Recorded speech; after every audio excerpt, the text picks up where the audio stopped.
Всем привет! Сегодня посмотрим коробку от китайского производителя модели TACOM Saint-Chamond позднего типа, французский тяжелый танк. Коробочка вот такая, глянцевая, ну, если что, можно сказать, вот TACOM обычно любит такие коробки достаточно высокие, что, соответственно, положительно сказывается на, скажем так, уменьшении риска сдавливания и искривления литников, но при этом вот зачастую коробочки у него не порочные, вот она вот на клей посажена, моя коробочка уже, скажем так, достаточно сильно подразвалилась. Ну да ладно, это все мелочи. Так вот, да, китайский производитель модели ныне очень известный, один из таких относительно новых производителей, но при этом который активно, очень большую активность развернул, у него очень большая уже линейка, там чего он только не делает, и в 35-м, и в 16-м масштабах, соответственно, подход у него новый, довольно технологичный, и модели, в принципе, при этом, ну, зачастую не очень дорогие, несмотря на, казалось бы, вроде бы на достаточно современный подход. Значит, что по модели можно сказать? Это речь идет о танке Первой мировой войны, французский танк. Соответственно, машина эта производилась с 16 по 918 годы, соответственно, использовалась на войне где-то до 19 года. Всего машин было произведено около 400 штук. Вот тут имеется в виду, что поздний тип машины, соответственно, у TACOM было... Год выпуска вообще данной модели это у нас 2013 изначально. Эта версия была ранняя, первая версия этого набора, и 2014 это вот эта версия как раз. Но если раннюю версию этого танка как бы в исполнении TACOM, ее сейчас, по-моему, нигде в продаже не встретишь, по крайней мере, я не видел. Но вот эта вот более поздняя версия, она как бы еще достаточно часто где продается. Соответственно, что по прототипу, ну, по сути, вот достаточно в спешке разработанный французский танк, когда, собственно, поняли, что такая машина вообще может иметь ценность на поле боя. Это, собственно, был дебют вообще в мировой истории, наверное, танков, можно сказать, на полях сражений. Ну, вот, соответственно, примерно он себе представлял нечто похожее на такой вот большой металлический сарай на, условно, тракторном шасси, да, вот этом гусеничном.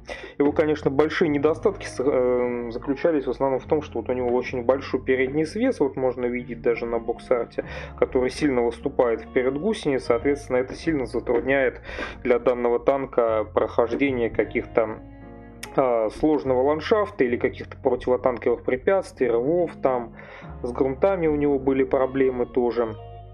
Соответственно, ну, то есть, например, вот вторая версия этого танка была усовершенствована, была из основного, по-моему, орудия заменено, и вот уширяли гусеницы. Вот видно, можно увидеть, насколько, в принципе, у него уширены гусеницы. Это делалось как раз для уменьшения давления удельного на грунт. Танк этот очень частенько завязал просто банально в грязи. Значит, машин было 400. Ну, поначалу танки, так как из-за своей новизны и, собственно, непонимания немцами еще, что, собственно, с таким противником на поле боя делать, достаточно успешно использовались для наступательных действий, прорывов. Но постепенно, по мере того, как пришло понимание у немецкой стороны, как бороться с танками, это прежде всего артиллерия против них использовалась, появилось уже целое специальное направление противотанковой артиллерии. Эти танки, в принципе, стали потери, эффективность их упала, потери стали слишком велики, и, в принципе, к концу войны они скорее из себя представляли не танки, которые должны были осуществлять какой-то прорыв линии фронта, а скорее что-то вроде самоходных артиллерийских установок, которые где-то там находились в непосредственной близости на закрытых позициях и просто как бы вели огонь с закрытых позиций, ну и, грубо говоря, могли перемещаться своим ходом. И, в принципе, потом они достаточно стали быстро вытесняться более современными французскими танками. Ну, что из прикольного, да, вот на боксарте у нас видно довольно забавный камуфляж у французов, конечно. В комплекте вот мы видим фигурка такого колоритного, усатого, судя по всему, танкиста. с трубкой. Сен-Шамон, вообще, что откуда произошло название, это, в принципе, так назывался город, где большая часть технологических мощностей по производству данного этого танка была сосредоточена, поэтому решили так его назвать. Итак, возвращаясь к набору, вот помимо всего, таком в своих наборах, значит, он указывает артикул 2012, еще важные, в принципе, достаточно маркетинговые вещи, потому что у нас, собственно, входит в коробку. В частности, из интересного можно увидеть, что он пишет, что здесь подвижные траки полностью, колеса и подвижные траки. То есть, как бы, ну, не подвеска рабочая, я так понимаю, а вот именно, что гусеница у нас, по идее, должна быть рабочей. Это, кстати, немаловажная информация, потому что, когда я смотрел другую инфу по данной модели, я все никак, честно говоря, не мог понять, рабочая у нее гусеница или нет. Но вот сам нам производитель вроде как утверждает, что рабочая. Ну и немножко там другого, что на 4 типа окраски, включена фигурка, ну и еще какие-то дополнительные вещи. Вот на проекциях, на боковых, ну, на боковых сторонах коробки у нас проекции разных вариантов окраски. Вот можно понять, как машина, собственно, выглядела сбоку. Вот видно, что у нее и спереди, и сзади довольно объемные свесы. На другой стороне полуразваливающейся коробки нарисована комплектация, что, кстати, тоже довольно прикольно.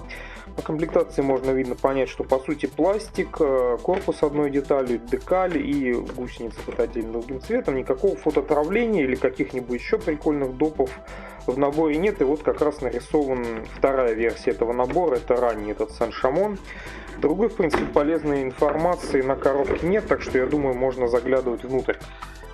Значит, как и ожидалось, внутри у нас, собственно, корпус танка одной деталью, довольно объемно отлит так. Литники, собственно, с пластиком.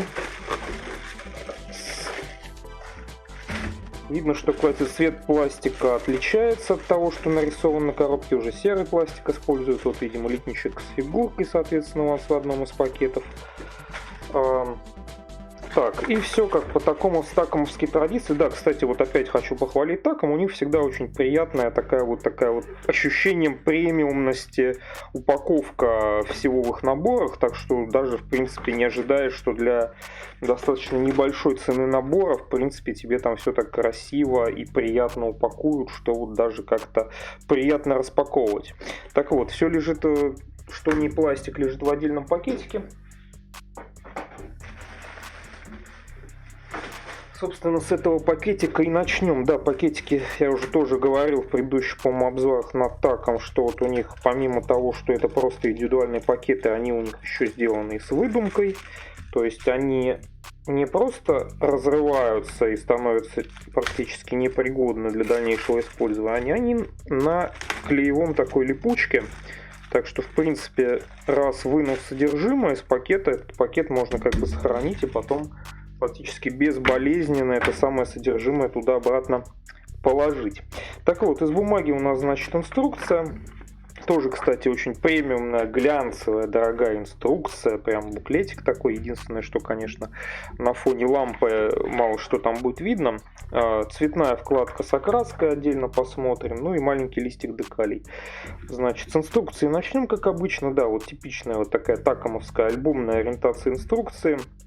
На лицевой стороне небольшая историческая справка с чертежом танка, ну и так далее. Вот написано, что, в принципе, это, наверное, под два варианта, что ли, у нас инструкция, так как два артикула указаны. Но это ладно, посмотрим.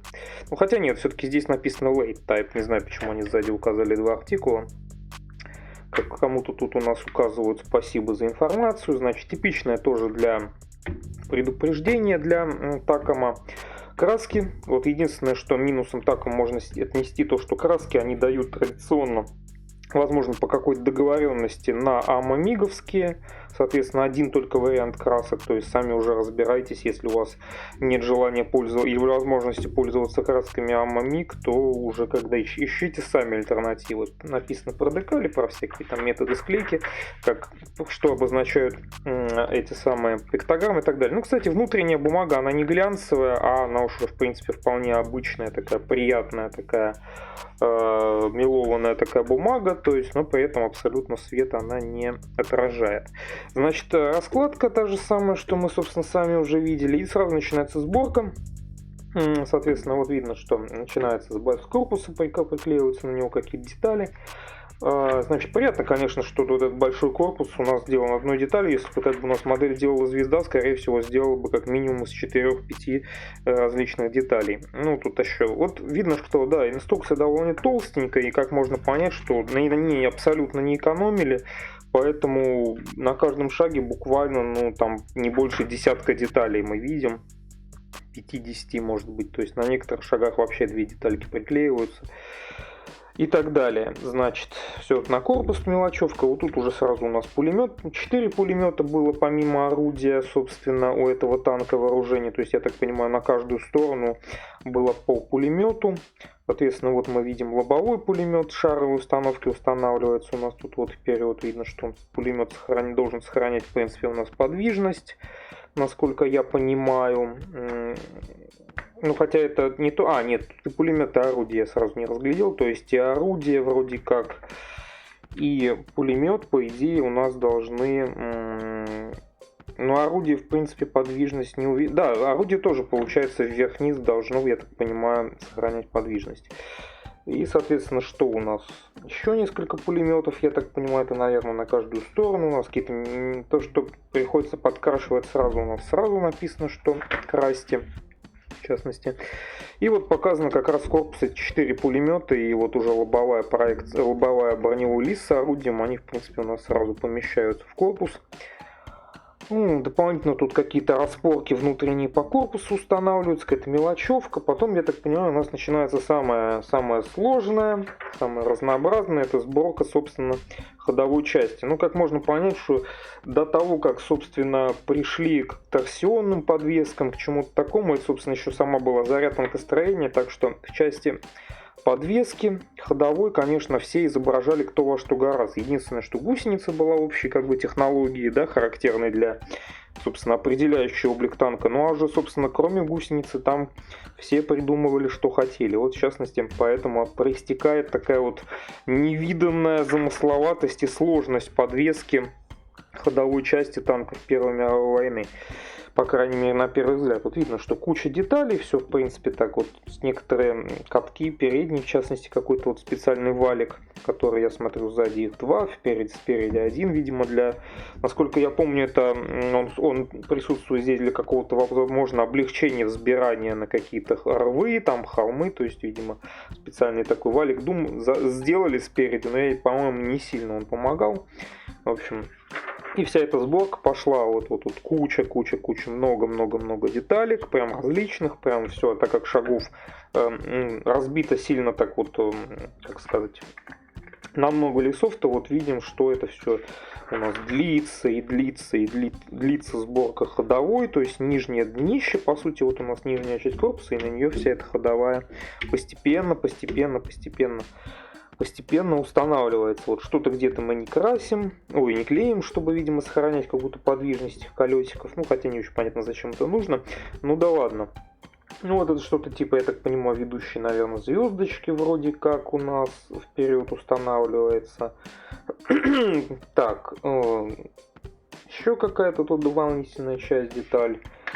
Значит, еще детали под днище, вот по, не знаю, ленивцы, не ленивцы, как-то можно ли их так назвать, вот, видимо, в корму, скорее всего. Еще больше мелочевки, там каких-то сложных рычагов под днищем, то есть очень даже вообще, на первый взгляд, совершенно непонятно, как эта подвеска должна была функционировать, хотя я думаю, если, конечно, разобраться, будет весело. Тут, конечно, не такое чудовищное количество катков, как на каких-нибудь марках, там, английских танках, там, или каких-нибудь 2С, там, более поздних французских танках. Тут, конечно, в принципе, так как гусеница вообще не очень большая, то, в принципе, с катками им тут было особо не разгуляться. Вот, я так понимаю, всего лишь по 8 на одну сторону. Вот они идут, вот здесь вот эти нижние катки, собственно, ставятся. Еще какая-то кучка деталей. Немножко, конечно, устрашающе выглядит вот эта сложность ходовой.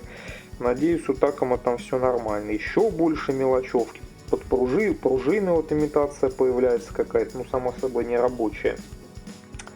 И, соответственно, видимо, вот у нас, собственно, вот этот узел собственно, гусеничной ходовой части стыкуется с, ну, где, собственно, вот катки, ленивцы, я так понимаю, стыкуются с днищем, куда у нас уже вроде как ведущие звездочки установлены. Все это одним махом у нас должно состыковаться. У нас, видимо, из-за сложности этой штуковины даже с двух сторон это показали.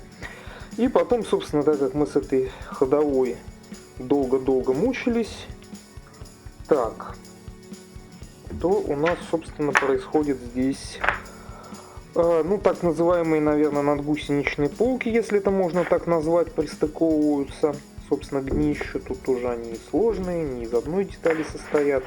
И вот к 37-му шагу у нас, собственно, происходит так называемая свадьба верхней части. Вот тут, кстати, начинается глянцевая бумага, становится хуже видно.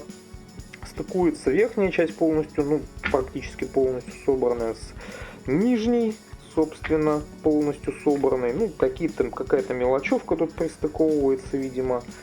И, собственно, где-то к 39-му шагу мы только начинаем возиться с гусеницей. По гусенице, собственно, что-то у нас тут вот написано, что 36 траков у нас.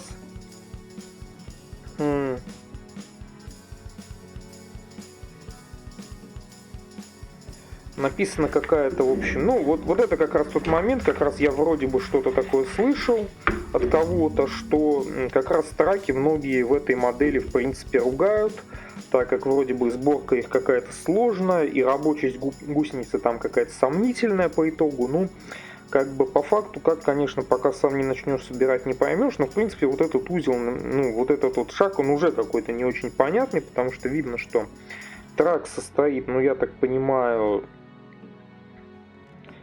ну, минимум из 3 деталей, хотя это не очень тоже понятно, вот что именно здесь происходит. Вот видно, что мы тут что-то должны, тут как бы вот сначала B3 там на трак, потом B2, причем сколько B2 я так и не понял, потому что нарисованы аж 3 штуки, то есть что 3 B2 у нас детали стоят. Видимо, я так понимаю, нам говорят, что одну из вот этих деталей B2 мы должны отогнуть перед установкой, да, и когда, собственно, мы будем ее только соединять с лентой гусеничной, только там, наверное, мы должны ее как-то подцепить, что ли. Ну, в общем, с этим, конечно, придется еще разбираться. Тут, судя по всему, веселье будет немалое.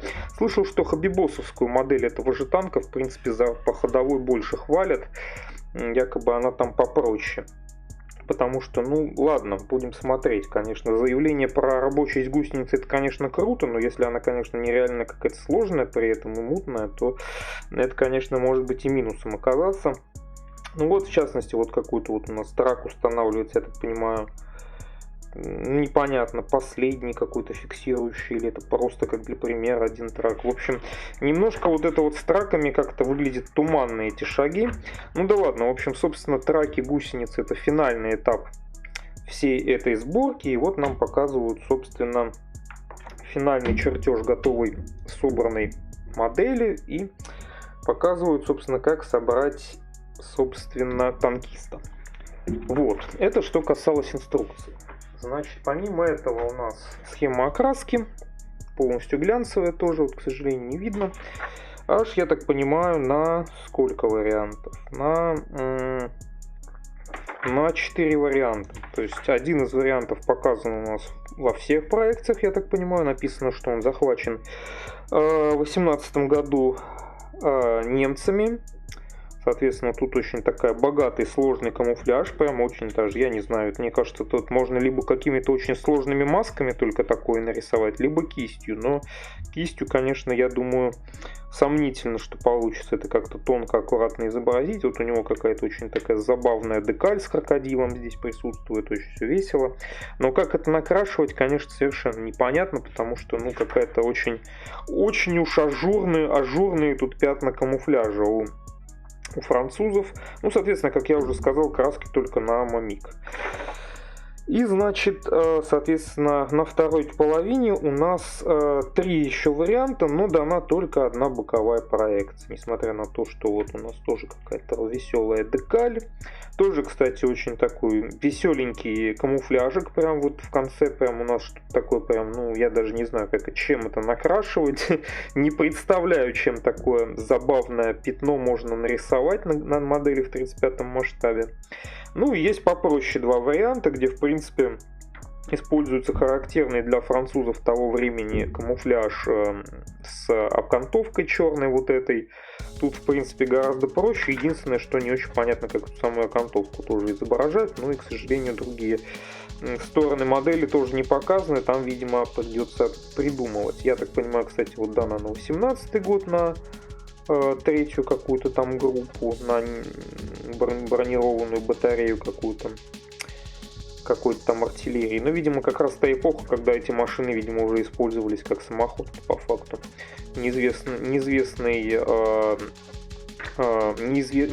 подразделение 18-й год контрбатарейной борьбы и фотография, видимо, написана на машине, которая была сфотографирована при выходе с фабрики, тоже 18-й год. Ну, как бы к плюсу такому, да, в отличие от всяких трампетеров и бибосов, они на каждый вариант указали привязку. Значит, нужно глянуть декаль, она тоже в пакетике, который у нас не одноразовый, как бы. Значит, что по декали у нас? Да, декаль тут немножко менее фанатично, чем обычно у трампетера она защищена, скажем, да, вот эти разнообразные веселые декальки, из которых, конечно, самая веселая декаль с крокодилом, но этот вариант, мне кажется, самый сложный в накрашивании, ну и немножко еще. Веселенькая, прикольная французская декаль. Вот. И, собственно, переходим к пластику. Сначала у нас, собственно, ванна корпуса. Конечно, не сразу найдешь, где пакет открывается, но все честно, да, пакеты не рвем, да, у нас прям сказал не рвем и тут же оторвал. Ну ладно, не все так гладко с такмовской упаковкой, как я сначала рассказал, да и ладно, мне в принципе не жалко. Так. Ну, собственно, вот полностью, вот опять же, за что можно похвалить таком, полностью в одну деталь отлита вся верхняя часть корпуса, причем никакой, я так понимаю, поведенности, какого-то изгиба. Вот тут, кстати, сзади забавная отформовка прям какая-то присутствует, видимо, заводская, с какой-то эмблемой сложной, прикольно. Ну, вообще вся клепка, все так прикольно с виду отлито, очень так вот рельефно, мне лично нравится, очень... Никаких огрехов литья, ничего не видно. Прикольно, красиво. Вот такая вот верхняя часть корпуса, в принципе, в одну деталь.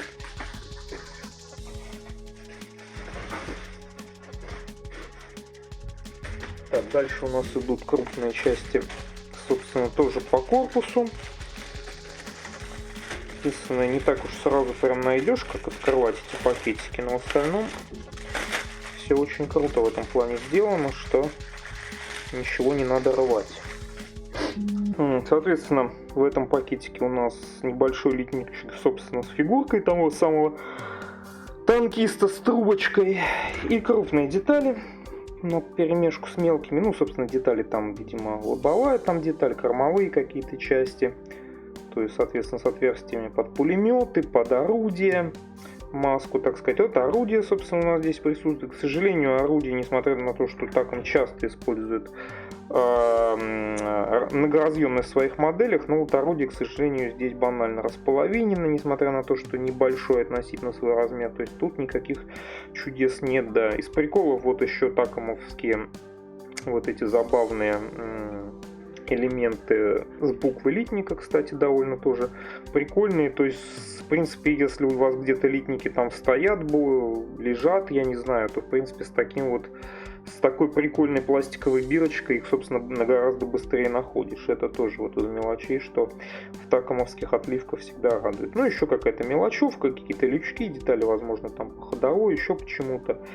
В принципе, ну, такомовское достаточно качественное литье. Я бы сказал, что к такому у меня те модели, которые я видел, пока по литью, в принципе, никогда особых претензий не было. Вот.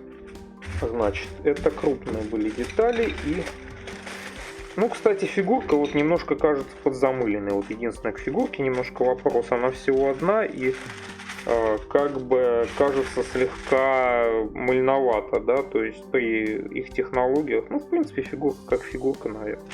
Прикольно, что она есть, хотя, казалось бы, максимум, что и можно сделать, это поставить рядом с танком. Так, значит, еще один литник, тоже частично с крупными, частично с мелкими деталями. Не сразу найдешь, где он открывается. А, вот у нас. Вот.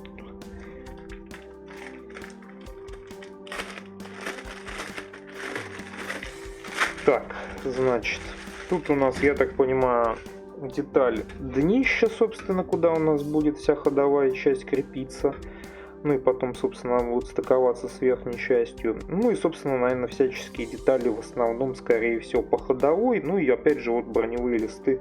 Броневые, собственно, детали, ну, либо корма, либо лоб. Точно не могу прям сходу сказать, но что-то такое. Вот тут самый этот валик, который у нас, видимо, для улучшения проходимости был придуман в носу машины, но это и не сильно помогало. Какие-то тут валы, какие-то оси, ну и что-то такое, какие-то еще мелкие детали. В принципе, тоже с виду все отлито довольно прикольно. Толкатели все на нижних частях, тоже ничего особо неприятного в глаза, собственно, не бросается.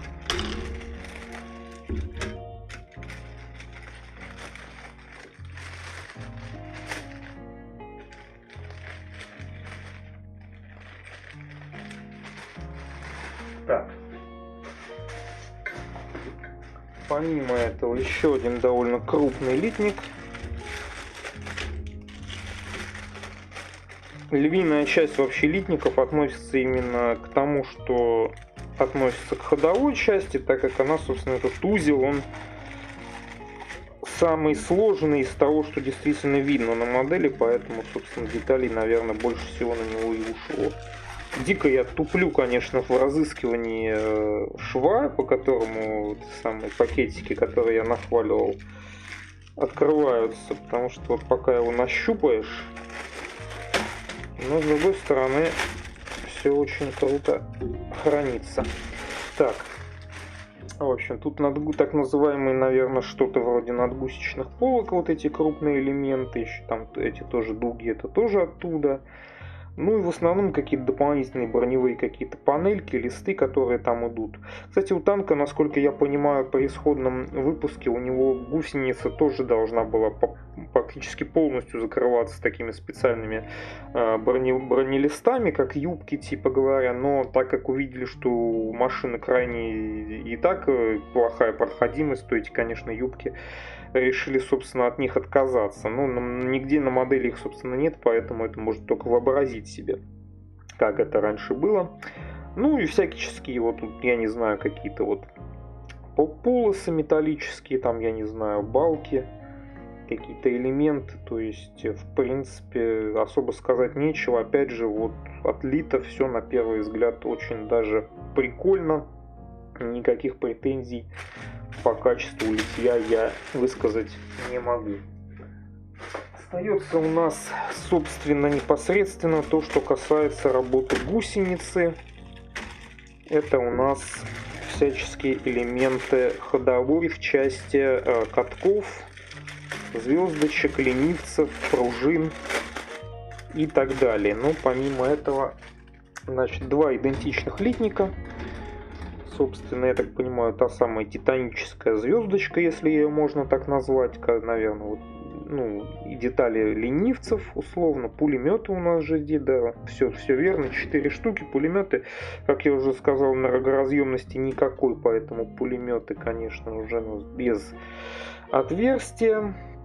Ну, тут дополнительные вот какие-то вот рычаги, перекладины, это все уходит у нас под днище, какая-то очень там дико сложная система использовалась, которую сложно понять при простом взгляде. Ну, пружины, имитация их, понятное дело, конечно же, не рабочая. Что забавно, кстати, вот так хорошо отлиты эти пружины, да, то есть на них даже, ну, сбоку только немножко виден, что есть небольшой литьевой шов, да, Потому что вот на таких вот пружинных элементах обычно при литье пластика обычно всегда вот остается сбоку такое сильно заметное какое-то смещение, шов, который очень тяжело как-то прям скрыть, убрать. Вот здесь он, в принципе, почти не заметен.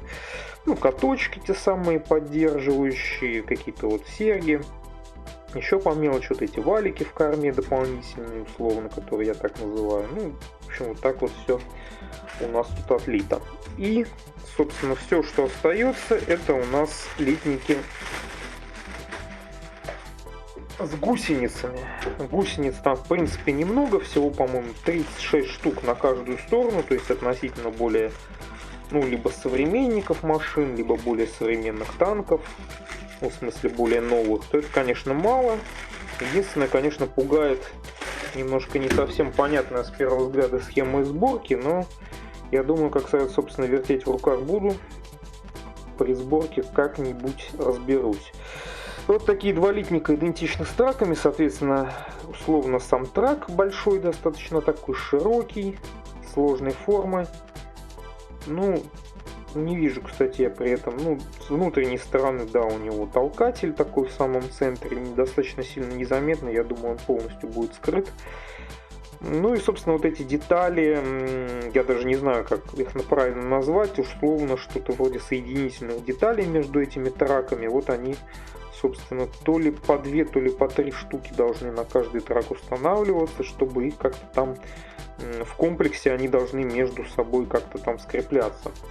Какая-то такая вот система, немножко похожая на цепь, должна образовываться, судя по инструкции. Ну, надеюсь, я ее, собственно, эту систему постигну и, собственно, смогу при сборке реализовать эту самую рабочесть гусеницы. Ну и, собственно, вот, совсем, в принципе, у нас не очень много деталей. Такая вот у нас модель от Такома. Сен-Шамон, поздний тип, французский тяжелый танк.